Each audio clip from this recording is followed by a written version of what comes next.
Well, let's go move. We already did a little bit to the Bauhaus. We're celebrating, and there are many films on the Bauhaus, but yours is very special. Shall we have a look on the clip first? Do we have a clip, yeah?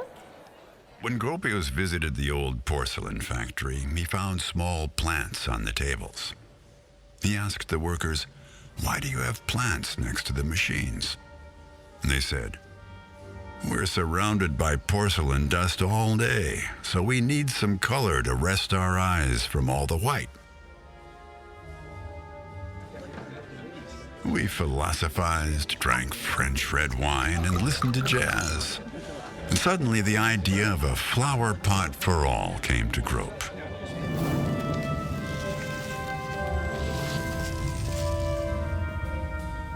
If the workers wanted color, then color they should have.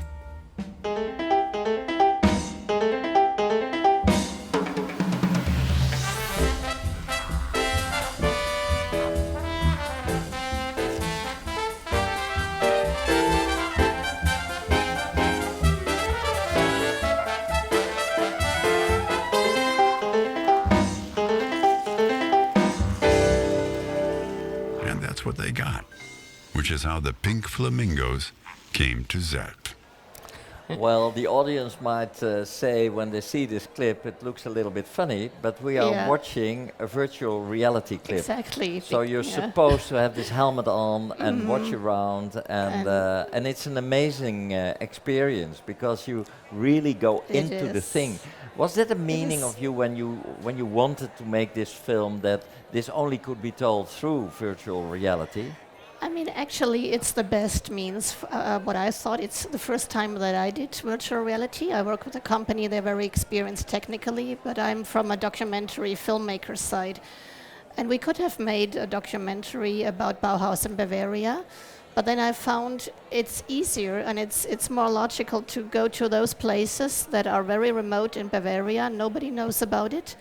The factories are still in work. They're still producing china and glass, so nobody can go there. We had only one day of shooting in each of the locations. Yeah. And I thought it might be a very good idea to make this an immersive story and to take the local story to national, and now it's international. And so it can travel, and you can. It's a very good experience. And I think virtual reality is very often used in architecture, because there are only two sides where you can get that from. It's the game industry, and very often the stories are a bit horror and scary. And on the other hand, you have architecture, and the architects are most likely, in love with a vector-based space. But I wanted to combine that with a storytelling. And so that was a very good experience for me to do storytelling within a volumetric storytelling and immersive. And I really enjoyed that, and I hope the audience enjoys it too, yeah. Well, it's a thrilling experience. And what do you think? What do you think, will this be really the next stage for architecture films, that you really can enter or have the feeling that you are inside the building? I think, the feeling being inside, because it's always difficult to convince an audience of architecture and the feeling and the emotion you have in space when you have it two-dimensional. It's also, I think, very, when you have exhibitions about architecture, you always need like this models. Do you say models? Yeah. And still it's not the same. So I think it's a very good way of showing that and taking people there, especially if you can't see it. Even Harvard, the lecturer, he said, when he watched it, it's the first time I see that building, and I thought about it and I talked about it with my students for years, and I haven't been there. So he was jumping around, and he was telling, you have to watch that. Yeah. Now you can finally be in it. Yeah. And I also have shown it to Alex Tsivjanovic, the companion or the co-worker and friend and colleague of Gropius. He was 95. And he still had his office until he was 90. So I took the experience back, and I gave him the glasses, and he was overwhelmed. He couldn't take it. It was really like a trip. Yeah. Yeah, I can imagine. What do you think of these new techniques? Would you like to experiment with it, or do you think it's complete other way of storytelling? I don't know enough about it, but I would like to experience it. I don't know how the narrative can work there, but it's very. I'm very curious to explore that for sure. Yeah. Well, I think the narrative is completely different because you move through space, Yes.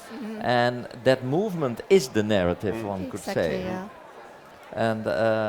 And can you meet other people? Are you going that far that maybe you can meet Walter Gropius himself, and that he teaches you how to think? Well, yeah.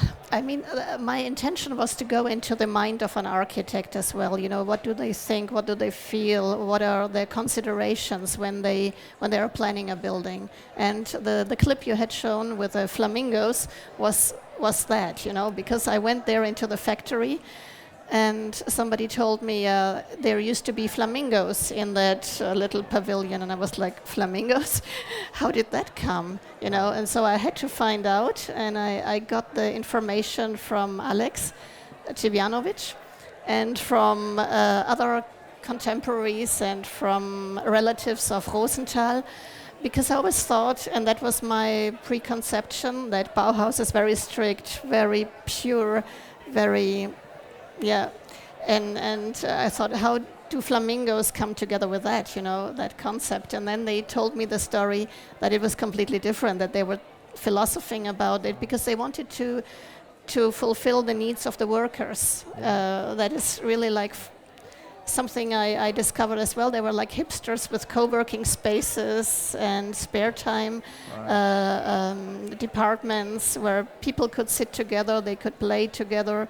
They could share their spare time together instead of just working. They wanted to have a livable and a great space for workers. So there you are, and you mentioned already one of the problems we are dealing with when we make films on architecture and living in city. It is about people, don't you think? If Yes. you look for stories. Yes, it's. We were talking about the. I don't think I did an historic film. The women are very actual, and their concern is always the people. It's the base of it's their first motivation. So, and it's more interesting as well. I think. Sure, we recognize it more than just blunt space, Exactly. don't you think? Yeah, of course. Architecture is done.